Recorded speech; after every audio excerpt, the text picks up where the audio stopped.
kemudian badan rasanya menggigil kedinginan, ini harus apa? Diapakan? Akhirnya yang ditemui apa? Betina, betul menemukan Allah. Tidak ada kanker, diapakan? Akhirnya menemukan paling solusi operasi, kemoterapi lah, dengan penyinaran lah. Itu yang ditemukan.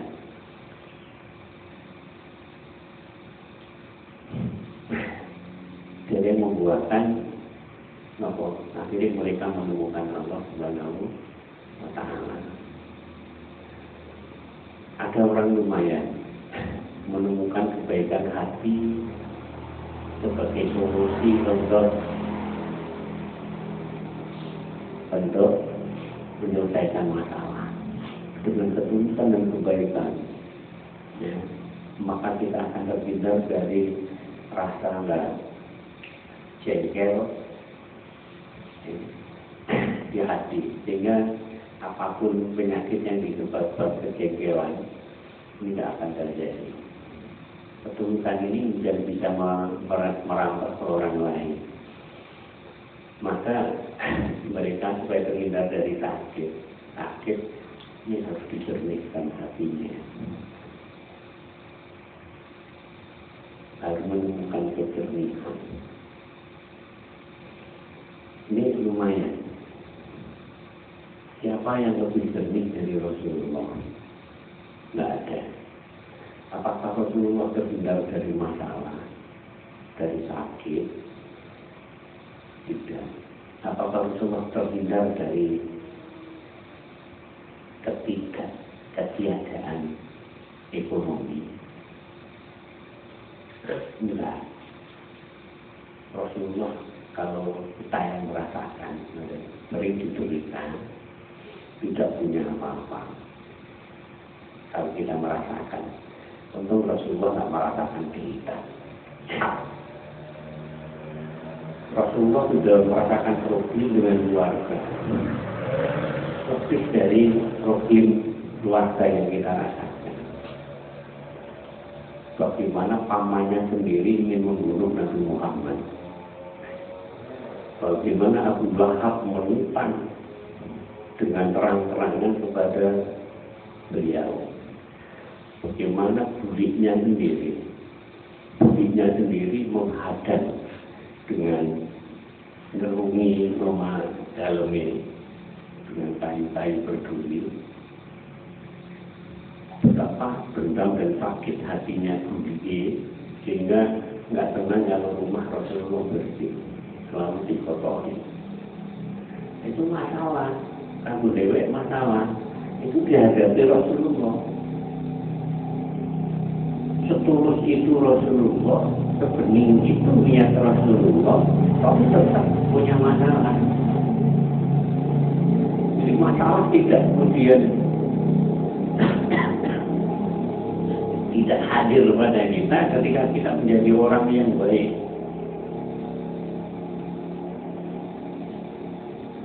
Orang mau menemukan dengan ketulusan, orang itu akan lebih dari sihatnya.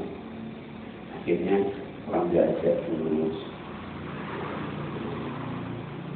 dan berbaik hati. Baru menemukan itu, belum menemukan Allah. Dan kita harus menemukan Allah. Sebaik apapun manusia, tetap ada masalah. Cuman apa yang jadi masalah kita sudah sama sekali tidak menjadi masalah oleh Rasulullah Sallallahu Alaihi Wasallam. Suatu ketika Rasulullah diundang oleh Abu Jahal. Diundang, undangannya sungguh-sungguh. Undangannya dengan alasan tertentu, pokoknya bagaimana Muhammad nanti datang ke rumahnya. Yang undang itu adalah Abu Jahal.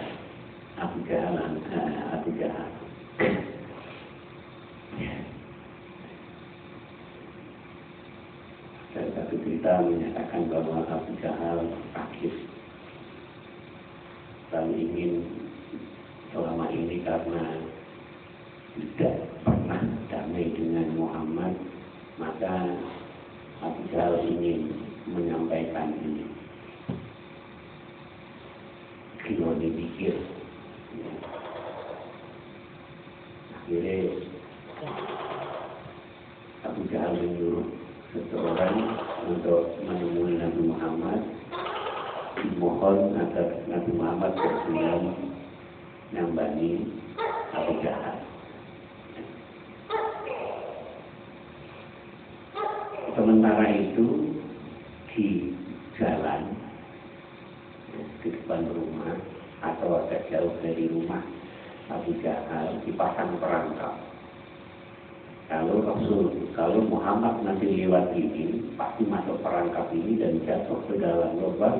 Kalau jatuh pasti mati, karena di dalamnya dipasang sesuatu yang nanti kalau masuk langsung tertancap lah, sehingga pasti tubuhnya terluka parah, bahkan perutnya akan tertusuk sampai punggung dan lain-lain, juga mesti mati.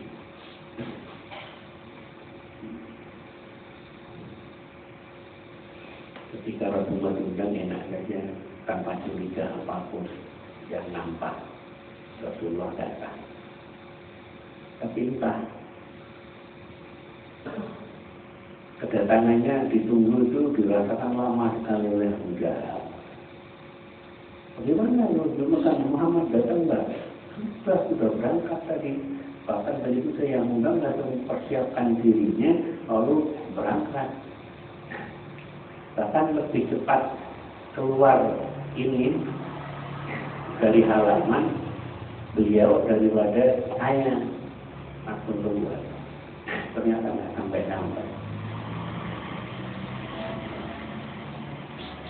Nanti sudah nampak dirasakan Abu Jahal lambat sekali. Akhirnya enggak serantang. Abu Jahal sendiri yang keluar. Dan akhirnya Abu Jahal yang terperosok ke dalam perangkap. Suasana rumah tangga seperti ini kan jadi masalah. Dewek punya taklid model menipu. Jadi masalah bisa. Kita tahu diundang mawon, suke terus dewek ini gak tahu duit mawon jadi masalah. Turun Abu Lahab, tangannya dewe, tak bunyi dewe, masalah. Tapi oleh Nabi Muhammad sama sekali tidak jadikan masalah. Apa Rasulullah tanya? Rasulullah kaya luar biasa. Dan Muhammadnya yang nggak mau tanya. Rasulullah dapat jarahan perangnya luar biasa. Allah dan Rasulnya mendapat 1/5 bagian dari jarahan perang. Dulu saya sampaikan umpama yang diterang itu tendang saja. Lalu akhirnya masyarakat sedang lari ke bilik-bilik. Semua harta ditinggal. Atau yang istrinya yang cantik pun nggak terbawa, tertinggal juga. Maka semua yang tertinggal di desa tendang ini menjadi jarahan perang. Bukit-bukit Melayu, yang masih puluhan kilo Melayu, yang sampingnya puluhan pasang Melayu. Tapi ada beberapa yang mungkin tidak bisa lari, lalu berjanji masuk Islam, ada yang teguh tidak mau masuk Islam, akhirnya menjadi tahanan perang. Itu istri-istrinya wanita-wanita dari termasuk jadi harta rampasan. Nah, 1/5 tanah di Sindangagung menjadi milik Allah dan Rasulnya. 1/5 harta apapun yang di atas dia Sindangagung adalah milik Allah dan Rasulnya. Saya mikir, ibu kalau sukses beberapa kabilah dan beberapa negara kecil yang ditaruhkan oleh Rasulullah, oleh pasukan prajurit Rasulullah. Sudah dapat seperlimanya. Luar biasa. Ini ada mustahil Rasulullah menghadiahkan satu tanah hamparan tanah yang luas, ya, dari satu gunung ke gunung, kita satu jurang yang luas, yang di sana banyak kambingnya, ada untahnya, ya. Kemudian dengan mudah dihibahkan, dihadiahkan kepada seseorang yang kurang dikenal. Tapi Muhammadnya kere, ya, harta yang rampasan perang yang untuk Rasul itu sama sekali tidak dimanfaatkan oleh Muhammad, ya, oleh Muhammad dan putra-putranya dan keluarganya. Sehingga Rasulullah sering juga nggak punya duit, kok punya duit, bahan makan saja nggak ada. Ya, berapa kali Rasulullah menjumpai pagi ada sarapan lalu puasa. Berapa malam Rasulullah nggak ada makan sampai lapar. Kita belum seperti itu kondisi ekonomi kita, belum sampai menipu. Menurutku jadi masalah luar biasa. Nabi Muhammad menipu belas gak jadi masalah. Gak jadi masalah. Itu bedanya. Yang untuk bisa jadi masalah luar biasa, Nabi Muhammad tidak jadi masalah. Jadi mudah bagi Rasul untuk mengatasi himpitan ekonomi, mudah bagi Rasul untuk mengatasi ini gajah saya, sikap-sikap kebinatangan, tali-talinya, buli-bulinya dan masyarakat. Nah, kita jadi masalah. Akhirnya seperti maju api Allah ya tetap masalah. Ya. Tapi cuma mereka termudah. Nah, beliau mudah sekali menjadikan yang kita jadi masalah, nggak jadi masalah.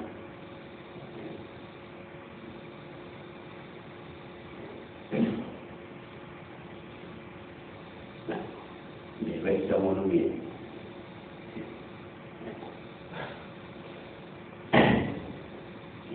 Kita sering di depan sesuatu, yaitu teman-teman pemilik menemukan Allah. Ya. Saya dulu, yang saya pikir bukan hanya sakit saya, tapi kemudian saya dibawa Allah untuk memikirkan sakitnya orang lain, sekalipun hanya beberapa. Ya. Nah, Allah mendatangkan orang sakit ke rumah saya. Akhirnya saya menemukan ilmu.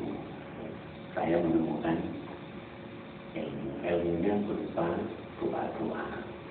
Ayat kursi lah, palak lah, penawat lah, ayat-ayat Quran tertentu, pakujana kuanda berbatin mentasudahkan sekolah.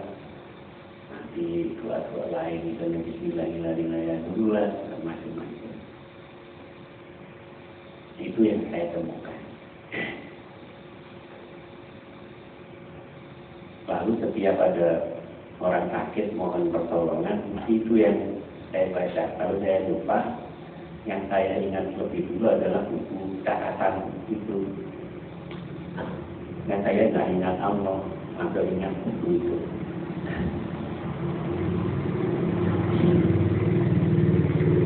Nah itu berjalan beberapa tahun, nggak cuma seminggu, 2 minggu, beberapa tahun. Baru kemudian merasa diberi hidayah. Ternyata seringkali membuktikan ada orang dibacakan ini juga sembuh, ada yang nggak sembuh, ada yang sembuh, ada yang nggak sembuh. Sama saja orangnya sembuh dan nggak sembuh. Bahkan ada yang tetap mati. Pada tahun ini akan ini namanya kalau waktu dan jamuan supaya bisa melek sekuat kilo suwil itu mau saya kursi sewu itu langsung tadi sing masalah lain dunia ini hilang dibaca no ini sampai semuanya masih tetap hilang kan masih baca no titik melawan baru dibalik ke dalam itu Allah akhirnya menyimpulkan bukan ini orang wacan ini orang resep ini tapi Allah buktinya satu penyakit satu orang sakit dibaca ini dibalik waras Gusti Allah terus orang sakit mana yang bodoh atau mirip dibaca ini yo panjat loro sama usul-usulan bukan ini tapi kemudian Allah akhirnya apa-apa mohon petunjuk ke Allah sudah tak baca bukunya mohon petunjuk kepada Allah ini sedikit sudah gambaran menemukan Allah karena yang menyembuhkan ini yang mengembalikan barang hilang yang kemudian membuka orang ini dari ketersibukan masalah ekonomi, masalah keluarga, dengan Allah. Akhirnya setiap apapun mohon kepada Allah. Setelah mohon ternyata menjadi ada perintah dari Allah.